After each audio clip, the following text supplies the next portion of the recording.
Anos 90, enquanto o Brasil celebrava o Tetra e se despedia do Senna, uma revolução silenciosa acontecia nas manhãs de TV.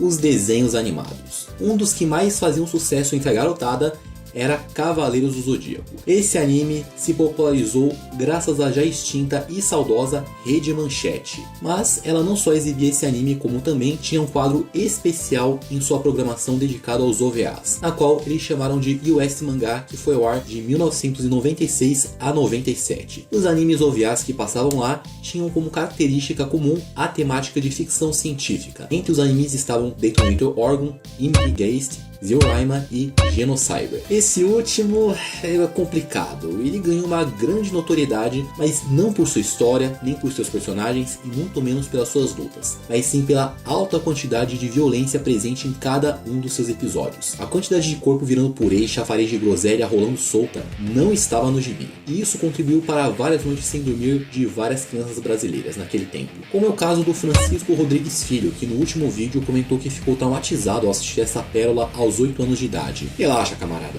você não tá sozinho nessa.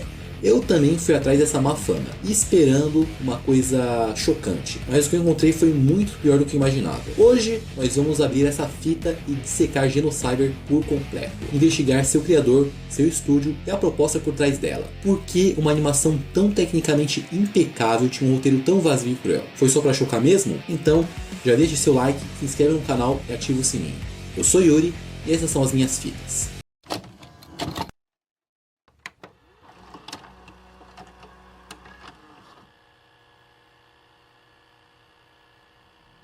Para entender como o Genocyber foi parar na sua TV, a gente precisa entender o mundo em que ele nasceu. Os anos 80 e os anos 90 no Japão não eram apenas sobre heróis coloridos salvando o dia. Existia um submundo, uma obsessão por um futuro onde a carne e o metal se fundiam de formas dolorosas. Era a explosão do cyberpunk japonês. E se tem um lugar onde esse subgênero floresceu, foi no OVA. Eu já expliquei o que é isso em vários vídeos passados, mas basicamente eram filmes feitos direto para a fita VHS, sem censura do cinema, sem as regras da TV, era praticamente um velho oeste da animação. Nesse mercado, se você queria vender, você precisava de um diferencial. E nos anos 90, o diferencial era o Ultra Violence. Obras como Zeoryma e Detonator Orgon, que também passavam no US Mangá, usavam a violência para pontuar histórias de guerra e ficção científica. Elas tinham um limite, elas tinham um propósito, mas Genocyber foi além.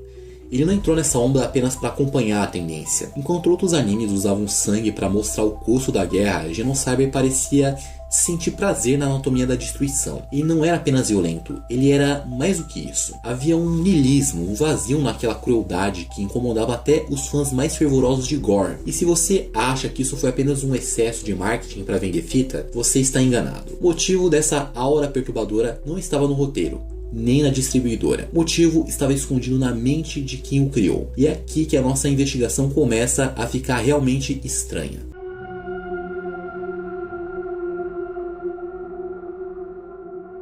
Se você procurar o nome Tony Takezaki hoje, vai encontrar muita pouca coisa a seu respeito. Aliás, quase nada. Nem mesmo a sua página na Wikipedia mostra outra informação. Nós sequer temos uma foto do indivíduo. Apenas que ele nasceu na cidade de Osaka, no Japão, no dia 15 de julho de 1963. Outras fontes falam que ele se formou na Osaka Design School e iniciou sua carreira desenhando mangás feitos por fãs. Mas, em compensação, vemos que ele é um artista respeitado. Afinal de contas, ele tem um currículo invejável, conhecido por parodiar Evangelion e pelo seu trabalho detalhista em E.D. Police. Mas acontece que Takezaki era um homem obcecado. Ele não queria apenas desenhar mangá. Ele queria testar os limites do que o corpo humano e a tecnologia podiam suportar. Takezaki tinha uma fixação por biomecânica. E sabe aquela sensação desconfortável de ver um metal rasgando pele? Isso era a assinatura dele. O mangá foi publicado em 1993 e contém apenas um único volume pela Byakuya Shogo. Infelizmente não foi finalizado, mas no ano seguinte ele seria adaptado. Takezaki encontrou os parceiros perfeitos para esse crime, os estúdios Artmic e Artland. O Artmic era um estúdio lendário, fundado em 1978 e operava mais como um escritório de design do que como um estúdio de animação tradicional. Entretanto, eles eram os reis do design futurista, tanto é que foram os mesmos responsáveis por Detonator Orgon e Bubblegum Crisis. Mas nos bastidores, a situação era crítica. O estúdio estava em uma briga constante por direitos autorais e precisava desesperadamente de um sucesso estrondoso para se manter vivo. A estratégia deles? Ser o mais extremo possível. Eles não queriam apenas competir, eles queriam que Genocyber Genocyber fosse impossível de ignorar. Por isso, firmaram uma parceria com um estúdio de animação chamado Artland. E aqui entra a grande contradição dessa obra. É impossível negar, a animação de Genocyber é espetacular. Olha o detalhe de cada frame, a forma como as máquinas se expandem, o reflexo nos olhos dos personagens, a fluidez do movimento. É um trabalho artesanal impecável. Os artistas do Artemic eram gênios. E é exatamente isso que torna tudo tão perturbador. Geralmente quando vemos algo nojento ou tosco, a má qualidade da imagem nos protege. Mas aqui não existe essa proteção. A arte é tão bonita, tão bem executada, que você não consegue desviar o olhar. Você é forçado a ver cada detalhe da atrocidade em alta definição. A pergunta que fica no ar enquanto você assiste é uma só: como tanto talento, tanto dinheiro puderam ser usados para algo tão vazio e cruel? A Artemic queria se salvar com um choque, e Takezaki queria expelir as suas obsessões biomecânicas. O resultado foi uma obra tecnicamente perfeita, mas com uma alma profundamente doente. Agora a gente chegou no ponto onde a fita começa a mofar. Como que uma obra com tanto orçamento e talento técnico se tornou sinônimo de roteiro descartável?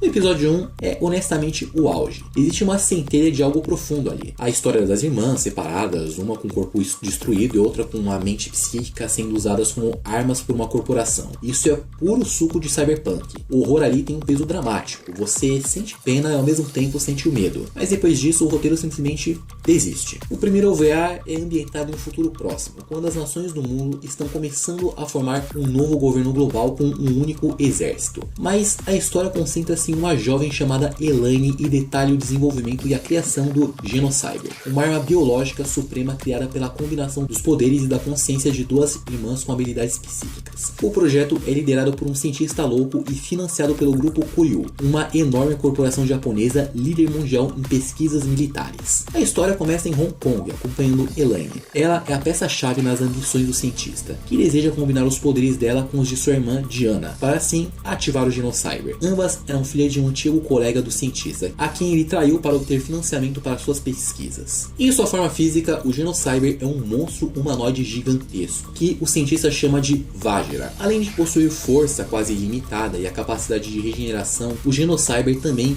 tem incríveis poderes de telecinese e pirocinese. Em outras palavras, é um capitão verde que nem o Padre Querido para. Eu confesso que o primeiro episódio, quando eu vi pela primeira vez, já foi um belo de um soco no meu estômago, porque ele mostra cenas pesadíssimas logo no início, e não tem uma que não seja visceral. Por outro lado, os personagens são rasos, e eles são vomitados assim, do nada, sem nenhuma explicação. Você não entende muito porque eles estarem ali. E além do mais, tem outros que servem apenas para encher linguiça, e logo mais serem descartados. Um conselho: se um dia você criar coragem para assistir essa jossa, nunca o faça batendo um rango, porque tem uma cena...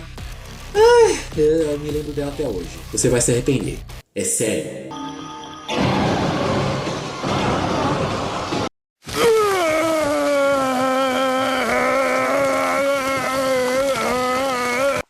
Que nojo. Isso sem falar dos outros personagens que estão atrás da Elaine. Esse grupo de ciborgues dispensa comentários. Em dado momento, a Elaine usa seu poder psíquico para fundir-se à irmã. É aí então que o bichão aparece. Na batalha que se segue, grandes incêndios são provocados e inúmeros edifícios sofrem graves danos. Na manhã seguinte, a Elaine descobre que seu único amigo morreu após cair de uma obra. Tomada pela raiva, a Elaine grita e se transforma no Genocyber, desencadeando uma explosão massiva que destrói completamente Hong Kong, deixando apenas uma terra devastada em seu lugar. A partir do segundo episódio, a história do Genocyber para de tentar ser uma narrativa e vira uma exposição de necrotério. Os personagens que você começou a se importar são jogados de lado ou descartados de forma gratuita. O enredo tenta dar saltos temporais confusos, mudando de uma cidade futurista para um cenário de guerra, depois para um mundo pós-apocalíptico sem nenhuma conexão emocional real entre eles. A violência que no começo servia para mostrar a crueldade do mundo virou a única muleta de um roteiro que não sabia para onde ir. Para você ter uma ideia, tem uma cena na qual um helicóptero com uma metralhadora embutida encerra a vida de vários não adultos,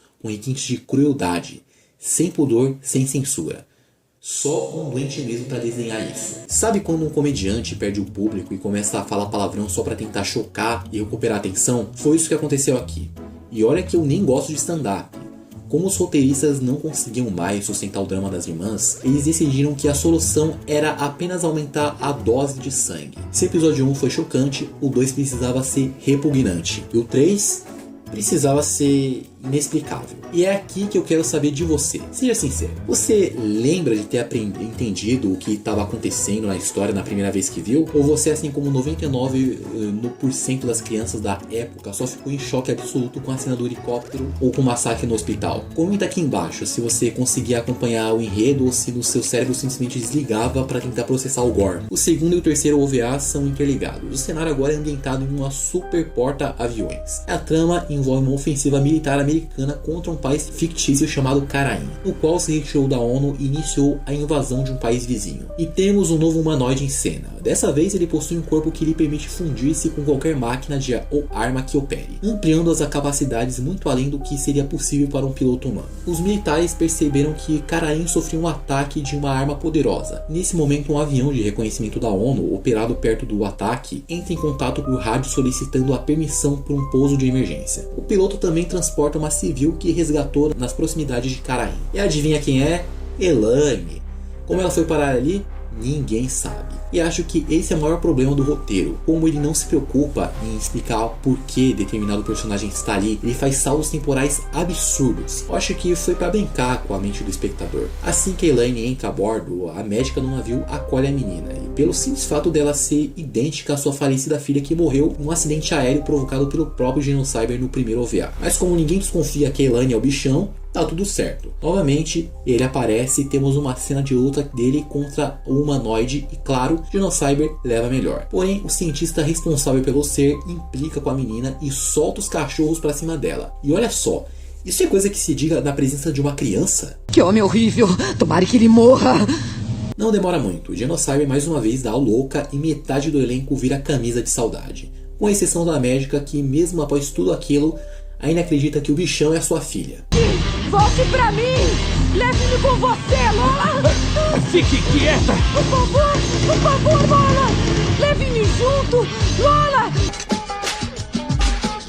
Vê se acorda, mulher! O quarto e quinto OVA acredito que tenham o arco mais fraco do anime, porque temos mais um salto de tempo, dessa vez gigantesco. Se o cenário dos outros era futurista, o desse é pós-apocalíptico, no qual a humanidade foi quase toda pro saco. Estamos agora no ano de 2400 e depois de destruir tudo ao seu redor, o Genocyber ficou adormecido. A Elaine praticamente sumiu e somos introduzidos a um casal que chegou à cidade de Grand Arc City, chamados Ryu, que é um atirador de facas, e Mel, que é uma deficiente visual. E ele está em busca de um tratamento capaz de restaurar a visão de sua amada. Acontece que essa cidade é um dos últimos bastiões de civilização restantes na Terra. Para variar, ela é comandada por um prefeito cruel que governa a metrópole com mãos de ferro. Na parte subterrânea da cidade reside um culto religioso no qual tem o Genocyber como Deus. Logo é revelado que a Mel possui poderes psíquicos e uma ligação com o bichão e as duas irmãs. O casal eventualmente é separado e a moça é acolhida pela seita. As autoridades chegam até eles e pela terceira vez o bichão aparece, só que 1000 vezes pior dessa vez. Resumindo a história: destruição, purê humano e chafariz de groselha.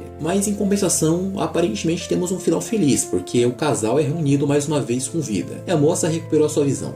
Pronto, é só isso a história. Eu resumi essa obra inteira para você não precisar assistir. E no meu ver, não tinha necessidade nenhuma de tanta morte acontecer em apenas 5 episódios. O primeiro já é um massacre total, sem necessidade. No fim, Genocyber se tornou uma lição valiosa para a indústria. Você pode ter a melhor animação do mundo, mas se sua história for apenas um pretexto para a crueldade pura e vazia, você não cria um clássico, você cria um trauma. E traumas, embora inesquecíveis, nem sempre são boas histórias. Mas o verdadeiro mistério de Genocyber não termina nos créditos finais do OVA. Para nós brasileiros, o mistério está no fato dessa fita ter cruzado o nosso oceano. Como foi que um conteúdo classificado para maiores de 18 anos em quase todo mundo foi parar nas telinhas de uma emissora aberta? Acontece que estamos falando de outra época, uma em que os desenhos para adultos ainda não tinham se popularizado nas terras tupiniquins. Então, os mais velhos não tinham lá muito filtro. Eles achavam que só porque o desenho era desenho animado, pode deixar a criançada ver de boa. Esses relatos que vocês deixaram aqui no canal provam que Genocyber se tornou um acidente geográfico na história da nossa televisão. Ele não foi apenas um anime assistido, ele foi um evento traumático coletivo. Em uma época sem filtros, onde a curadoria de conteúdo era feita por pessoas que mal sabiam a diferença entre um desenho para crianças e um filme de horror biomecânico. E sim, Nós somos as cobaias desse experimento. A Rede Manchete comprou pacotes fechados de fitas da distribuidora americana US Manga Corps para preencher os programas da US Manga. Pouco foi investigado sobre o teor adulto de títulos específicos antes da aquisição. O sistema de classificação indicativa no Brasil nos anos 90 não funcionava como as regras rígidas e prévias de hoje. A emissora chegou a enviar Genocyber para o Ministério da Justiça avaliar. E por incrível que pareça, o órgão governamental falou: tá liberado, dando carta branca, sob a condição de que a própria emissora cortasse o conteúdo impróprio. E como não havia uma fiscalização em tempo real digitalizada, as emissoras tinham enorme liberdade para gerenciar seus horários. O plano geral da Rede Manchete era editar agressivamente os 5 episódios originais e transformá-los em 2 filmes, compactos de menor impacto. No entanto, Genocyber é tão intrinsecamente violento que ele era impossível de remover o gore sem destruir completamente o nexo da história. Como o estúdio precisava entregar o material dublado editado a tempo para a grade diária, muitos cortes foram mal feitos ou simplesmente ignorados. Cenas traumatizantes foram ao ar praticamente intactas na TV aberta às 6 horas. Naquela mesma época, a Rede Manchete já enfrentava uma crise financeira severa e irreversível. A emissora precisava desesperadamente repetir o fenômeno comercial de Os Cavaleiros do Zodíaco e, sabendo que a violência urbana de Yu Yu Hakusho vinha gerando muita audiência e engajamento dos jovens, a direção deliberadamente esticou a corda do aceitável, apostando no impacto visual de Genocyber para prender a atenção da audiência jovem que chegava da escola. Bom, todos vocês já devem saber que fim levou a querida Rede Manchete. Agora vem a pergunta que não quer calar.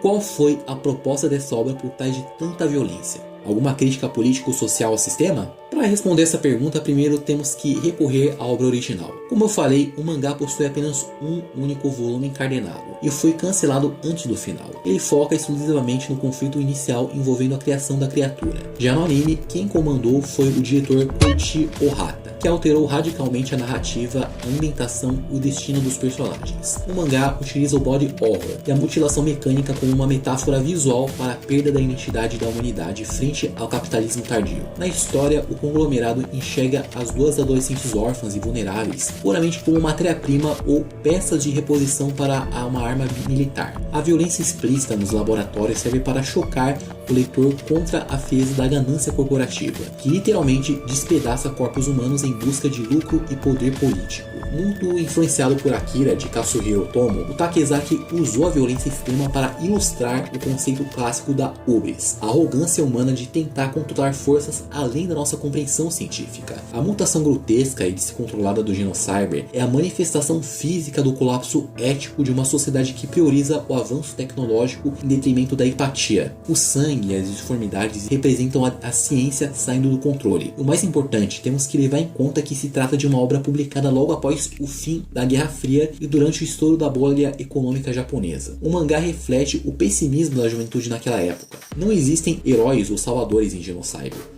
O mundo é governado por cinismo e egoísmo. A violência gráfica crua funciona como um espelho em um mundo que o autor considerava espiritualmente vazio e autodestrutivo. No entanto, a obra sofreu um fenômeno comum da época quando foi adaptada para o mercado de vídeo. E claro, isso foi tudo culpa do Koichi Ohata. A violência gráfica agressiva que ele colocou acabou engolindo a mensagem para o público em geral. Takezaki utilizou a violência como uma ferramenta narrativa e filosófica expressionista. No entanto, o anime expandiu esse conceito de forma tão visceral que a obra acabou entrando para a história da cultura pop quase exclusivamente pelo seu valor de choque e sadismo estético. E bota sadismo nisso. Tudo isso porque o mercado de vídeo da época competia diretamente para ver quem criava o conteúdo mais extremo. Ou seja, existe sim uma grande diferença entre a obra original e os OVAs. Enquanto um é mais filosófico e crítico, o outro é mais niilista e cruelmente gráfico. Hoje, olhamos para trás com uma mistura de nostalgia e pavor. Genocyber é o lembrete de que a animação não tem limites, e para o bem ou para o mal, ela é uma obra tecnicamente brilhante, mas moralmente vazia. Uma fita que talvez devesse ter permanecido perdida. Mas e você? Qual é a sua memória mais nítida ou mais terrível desse anime? Se você sobreviveu ao US Mangá nos anos 90, deixa seu relato aqui embaixo. Vamos catalogar esse trauma juntos. Se você gostou desse assunto de investigação, não esquece de deixar seu like, se inscrever no canal e ativar o sininho e compartilhar com aquele amigo que também ficou sem dormir por causa dessa obra. Enfim, essa foi a minha fita.